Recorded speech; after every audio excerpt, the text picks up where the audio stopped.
BPCL এর 5 minutes time frame. এখানে দেখতে পাচ্ছেন যে ইনসাইড ক্যান্ডেল সেট আপ হয়েছে আর 1:2 আরামসে মার্কেট এখানে দিয়েছে। তো আমি অলওয়েজ বলে থাকি যে ফার্স্ট রেজিস্ট্যান্স আপনাকে কিন্তু প্রফিট বুক করতেই হবে। আর এখানে দেখতে পাচ্ছেন যে প্রফিট বুক করার পর কীভাবে ফলটা এসছে।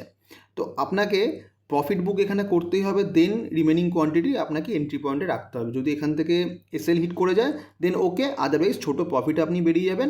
আর যদি এখান থেকে আবার আপ মুভ একটা নেয় তাহলে কিন্তু বড় প্রফিটের দিকে আপনি যাবেন। পুরো কিন্তু প্রফিট আপনি গ্যাদার করতে পারবেন না, এটা অলওয়েজ মনে রাখবেন। ট্রেল কিন্তু মাস্ট, অলওয়েজ মনে রাখবেন।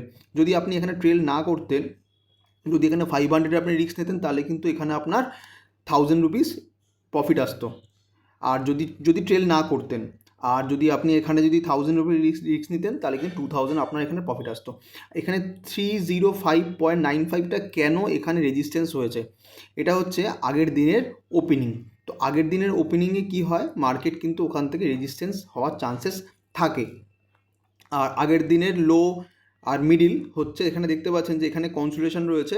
আর আপসাইড থেকেও মার্কেট কিন্তু এখানে নিচের দিকে এসছে, আর এখানে সাপোর্ট নিয়েও মার্কেট এখান থেকে উপর দিয়ে গেছে।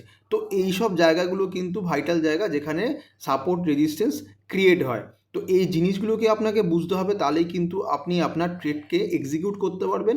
আর কোথায় প্রফিট বুক করতে হয়, কোথায় এসএল পয়েন্ট দিতে হয়, সেইগুলো কিন্তু আপনার কাছে অনেকটা ক্লিয়ার থাকবে।